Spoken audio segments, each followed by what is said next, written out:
Greetings, Eric Backer, the naturopath, all the way from New Zealand. Thanks for tuning in. If you're new to this channel, which you probably won't be, but maybe you are, it's quite an extensive channel. There are a lot of playlists on the channel and there are many videos.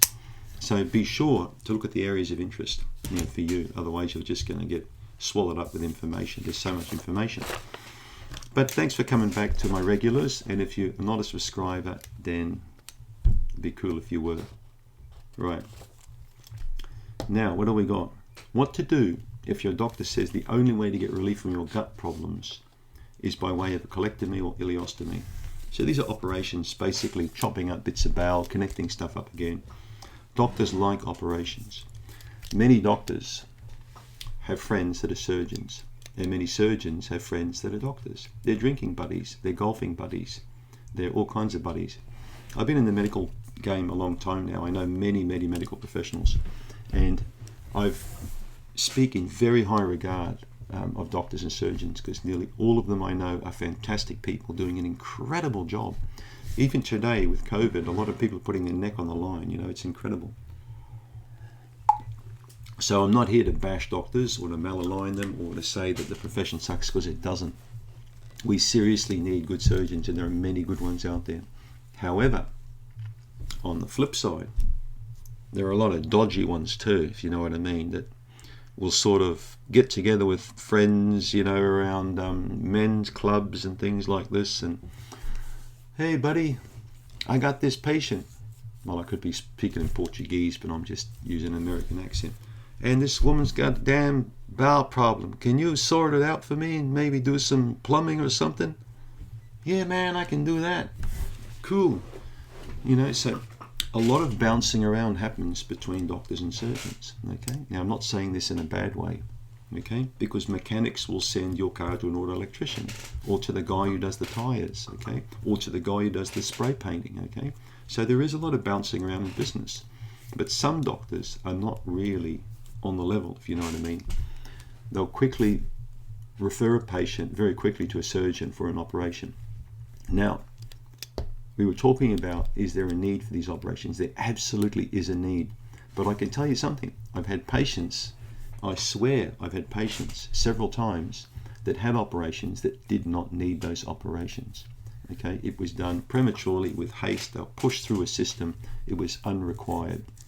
So the first thing you need to do before any kind of a operation like this is to work out, okay, the importance of having this operation, and look at the kind of symptoms you've got and how your quality of life's affected. But I urge you to do the GI 360. Okay, let me write it down for you, because you may not understand me talking. Lots of people can't. They say I mumble. So I'll make it simple for you, if I can find a pen that works. So the GI,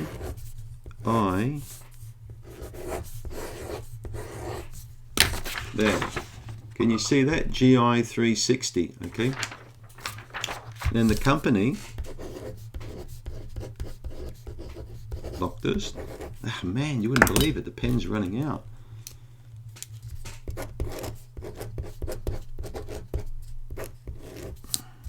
And I've said many times on this channel, doctors' data, okay? That's the lab, okay? That test by that lab. Now, that's mandatory. That's, don't even argue, just do the test. If you've been told you need that operation, you have to do that test straight away, right? Immediately get stool samples sent off to doctor's data, because you want to know what the hell's going on inside your gut, right? I've had many patients like this. I spoke about a lady, a very frail lady that was brought to me in her 60s that weighed, I think our family dog weighed like twice as much as this woman. And her medical file was literally 12 inches thick. And at the end of the file, the last entry from the British doctor was that we couldn't find any real cause for Mrs. XYZ's disease, And for her to put on weight, the doctor also added a note for the woman to eat more potato chips and more chocolate to gain weight. Isn't that really great, sensible nutritional advice from a medical professional? Chocolate and chips to gain weight. Well, when we got the stool test report back for this woman, The bowel was full of candida. She had a very high candida count. Now she was ready to go for bowel surgery, okay? And I think it was a colectomy. So you've got to be careful, okay? You could have a serious, massive infection in the gut. There could be C. diff, there could be candida, there could be Klebsiella. You could have a massive big SIBO problem and a colon problem. But if it's tested carefully with a stool test, and then you work with someone who can take you down a route where you can clean the gut up of these pathogens, of these imbalances, you may not need the operation, okay? I got a patient in England. I had a patient in England who's had the operation done, okay? He's only a male in his 30s, a lovely male. Now, this poor man, years prior, got multiple rounds of antibiotics, which screwed up his gut. And the bacteria just went through the roof. And of course, he got more and more bowel problem, and eventually they just cut a piece off the bowel, they opened it up, you know.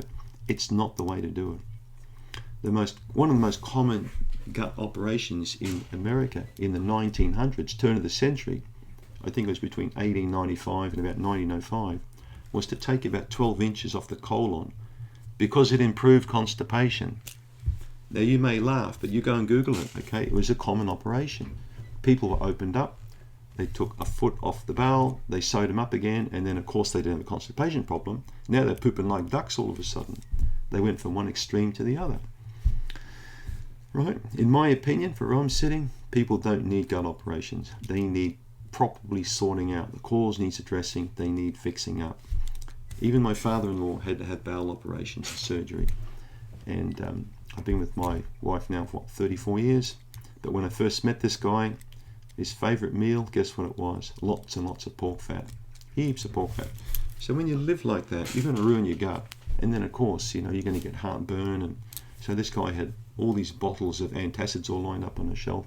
What he needed was a diet makeover. Right?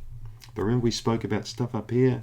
Emotional stuff drives people into eat, and then the eat causes the gut problem. Okay, so the problem usually starts up here somewhere and it ends up in the bowel. So just be careful, because you may not need that colectomy or ileostomy. You may not need it. All right.